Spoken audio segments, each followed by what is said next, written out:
Selamat pagi Ibu, kenalkan saya dari Nursyah dari pada pertanyaan ini. Lalu pada kesempatan kali ini saya akan melakukan pemeriksaan neurologis pada bayi Ibu, yang dimana nanti pemeriksaan ini bertujuan untuk mengetahui apakah adanya kelainan neurologis pada anak Ibu. Apakah Ibu bersedia? Lalu selanjutnya saya akan melakukan cuci tangan dan juga menggunakan sarung tangan. Lalu di sini saya akan meletakkan bayi ini pada meja pemeriksa. Lalu untuk pertama saya akan melakukan observasi pada bayi, yaitu menilai dari tingkat kesadaran dan juga menilai dari penampilan dan juga postur dari bayi. Lalu selanjutnya saya akan melakukan pemeriksaan kepala. Saya akan mengobservasi dari bentuk kepala bayi dan membandingkan dengan orang tua dan juga keluarga. Lalu saya akan mengukur lingkar kepala dan menyimpulkan pada bayi ini untuk bentuk dari kepalanya itu normal dan bukan hanya kelainan seperti mikrosefali ataupun makrosefali.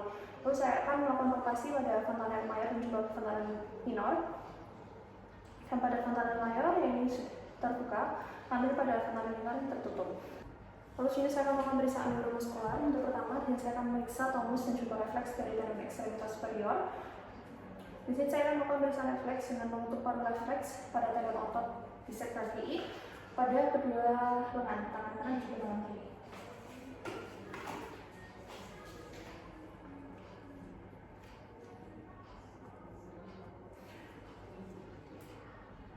Dan pada bayi ini ditemukan adanya refleks dari ekstremitas superior yang sangat baik. Lalu sini saya akan melakukan tonus dari otot refleks dan dari ekstremitas inferior. Dan sini saya akan melakukan pemeriksaan refleks dengan bentuk palu pada tendon Achilles pada kaki kanan dan juga kaki kiri, dan melakukan pemeriksaan refleks pada tendon patella.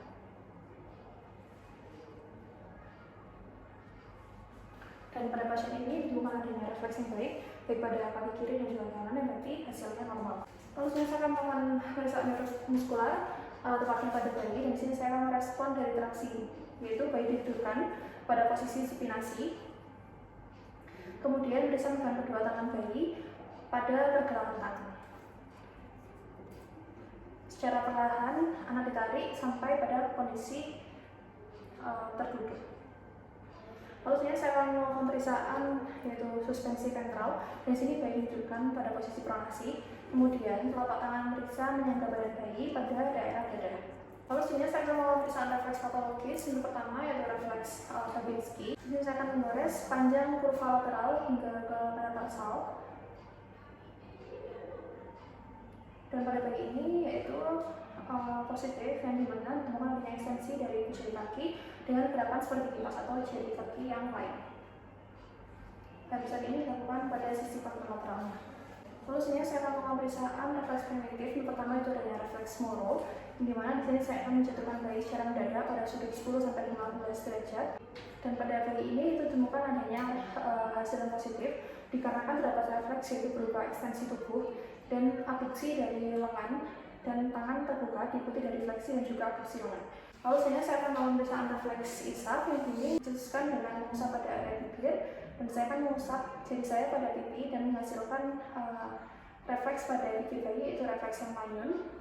Dan bayi ini menggerakkan bibirnya menuju ke jari yang saya berikan pada stimulus. Lalu selanjutnya saya akan melakukan pemeriksaan tonik refleks tonik leher. Di sini saya akan dibandingkan dengan belokkan kepala bayi yang berbaring terlentang secara cepat ke satu sisi.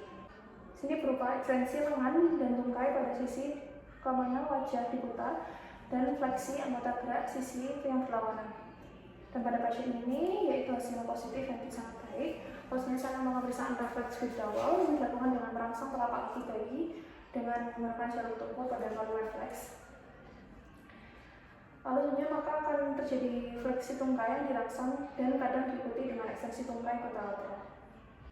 Lalu selanjutnya saya akan refleks meluruskan leher, yaitu dengan merotasikan badan searah putaran kepala pada anak yang terlentang. Lalu selanjutnya saya akan melakukan pemeriksaan refleks genggam, yaitu memberikan genggaman, yaitu memberikan tekanan ringan pada telapak tangan atau kaki. Dan pada bayi ini untuk hasil dari refleks genggamnya itu positif, dikarenakan adanya refleks genggam pada telapak tangan ataupun telapak kaki. Lalu selanjutnya saya akan melakukan pemeriksaan refleks landau. Di sini saya akan mengangkat bayi dalam posisi tengkurap dengan tangan memeriksa di bawah perut. Lalu respon yang normal itu ditemukan dengan ekstensi pada area kepala, badan, dan panggul. Lalu selanjutnya saya akan melakukan refleks parasut. Dan di sini bayi ditopang pada posisi tengkurap, lalu mendadak dijatuhkan serupa akan terjun dalam jarak pendek. Dan di sini ditemukan dengan refleks positif dikarenakan lengan bayi diluruskan menuju ke permukaan. Lalu selanjutnya saya akan melakukan refleks dari mata. Dan di sini bayi ditegakkan dengan badan condong ke depan dan telapak kaki menyentuh ke permukaan datar. Lalu selanjutnya saya akan melakukan refleks menial. Pertama itu kaki duduk. Di sini tangan bisa ditempatkan di bawah kepala pasien yang sedang berbaring terlentang. Lalu untuk kepala dari bayi akan melakukan fleksi menuju ke area dada, dan apabila positif ditemukan adanya pergerakan pada tungkai. Lalu selanjutnya saya akan melakukan pemeriksaan Wernicke sign, yaitu bayi dalam kondisi yang baik, salah satu pahanya difleksikan sampai membuat sudut 90 derajat. Lalu tungkai bawah diekstensikan pada persendian lutut. Dan di sini untuk ekstensi dapat dilakukan hingga sudut 135 derajat dan dilakukan pada kedua tungkai. Lalu selanjutnya pemeriksaan Brzezinski 1. Di sini tangan saya diletakkan di bawah kepala dari anak yang sedang berbaring, lalu tekuk kepala, fleksi hingga dagu hingga mencapai dada. Lalu tangan yang lain akan ditempatkan pada dada pasien untuk mencegah diangkatnya badan. Dan pada pemeriksaan Brzezinski 1, adanya tanda Brzezinski terdapat fleksi pada kedua tungkai. Lalu selanjutnya untuk pemeriksaan Brzezinski 2, yaitu pada pasien sedang baring, satu tungkai difleksikan pada persendian, satu tungkai difleksikan pada persendian panggul, lalu tungkai yang lainnya berada dalam keadaan ekstensi atau lurus. Dan di sini untuk indikasi positifnya ditemukan adanya tungkai yang kontralateral ikut terfleksi mengikuti tungkai yang lainnya. Lalu pemeriksaan Brzezinski 3. Di sini saya akan menekan pada osigomatikus. Dan apabila positif ditemukan adanya fleksi involuntar ekstremitas superior, yaitu tanda positif pada Brzezinski 3 itu adanya fleksi involuntar ekstremitas superior, yaitu pada tangan fleksi. Lalu selanjutnya saya akan melakukan pemeriksaan Brzezinski 4, yaitu dengan menekan pada simfisis pubis. Untuk indikasi positifnya itu ditemukan adanya fleksi involuntar ekstremitas inferior. Untuk pemeriksaan adalah telah selesai. Terima kasih.